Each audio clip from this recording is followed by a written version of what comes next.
I've known and admired men and women in the Senate who played much more than a small role in our history, true statesmen, giants of American politics. We often had very serious disagreements about how best to serve the national interest.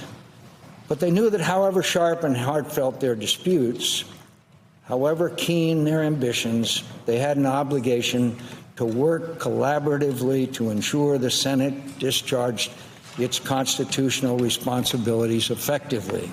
The most revered members of this institution accepted the necessity of compromise in order to make incremental progress on solving America's problems and defend her from her adversaries. That was the late Republican Senator John McCain speaking on the Senate floor in 2017, calling on his colleagues to trust one another and return to regular order. Our next guest cites that moment in his new piece for Newsweek, asking, why are my colleagues in Congress throwing flames instead of doing their jobs? It's a question we're all asking. Joining us now, Democratic Vice Chair of the Congressional Problem Solvers Caucus, Congressman Tom Suozzi of New York. Congressman, thank you very much for being on the show today. What do you think you can say or do to solve this problem, which seems to be deeply rooted within the Republican Party? Well, you know, it's a lot of hard work that we have to do, and there's problems on both parties. I mean, people are being pulled to their extremes because too many of us are worried about our primaries and feeding our base instead of worrying about the general election. We're being amplified by social media, especially some of the breakers. Tom Friedman referred to the makers and the breakers. Well, the breakers are using social media to pull us further apart. Sometimes some of our cable news shows are pulling one extreme or the other.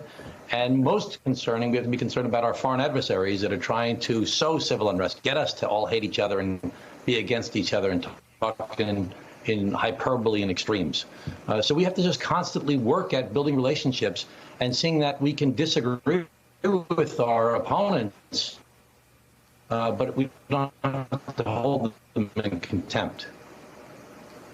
Yeah, you know, Congressman, you bring up, it's such a great point to bring up, especially after Joe Biden's summit with Vladimir Putin, that our adversaries globally, be it Russia or China or other countries, North Korea, that right now see themselves as our rivals, love to see us divided, love to see us fighting each other, and we're really playing into their own hands when we do that.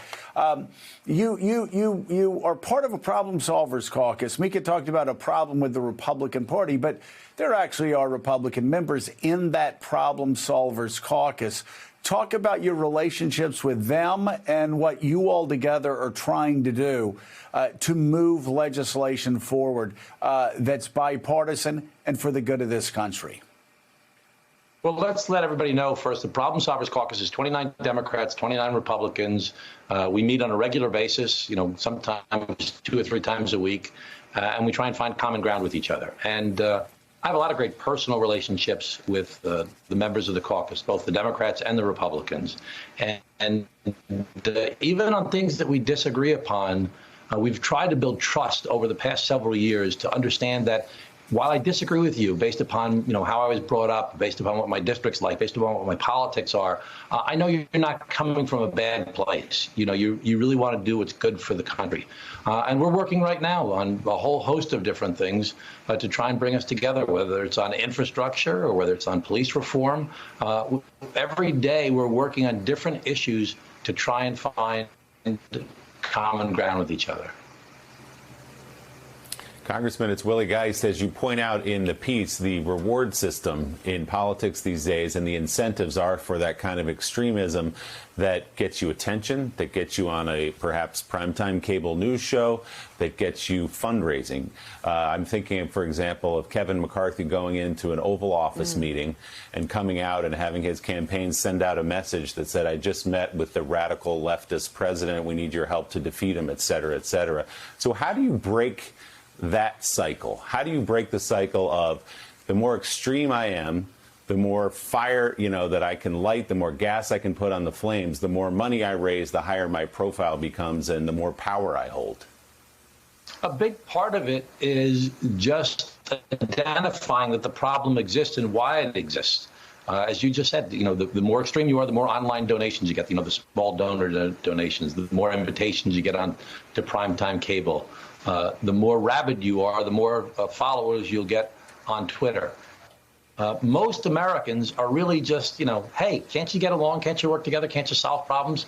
But more and more of this hyperbole and extremism gets that big chunk of people in the middle, that 50 or 60% of Americans, to be politically disengaged and politically disenchanted. So we need to just keep on pointing it out. We need to understand that social media and the media being fractured as it is and just feeding different messages to different groups of people is a relatively new phenomenon.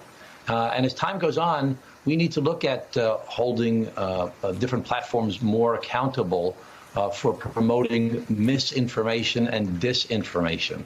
We need to hold our adversaries responsible with sanctions for promoting disinformation and misinformation. And the most important thing we need is, and it's hard to do in this environment because of so many people are disenchanted, is to get the people more involved. The people don't want the nuts. They don't want the extremism. If they would, we could encourage them to show up at the primaries and get more than 10% of the people or 15% of the people to vote in the primaries. Well, then politicians would have to not worry about focusing on just the rabid base. They'd have to focus on the people. So the more people we get involved in democracy, the more effective democracy is.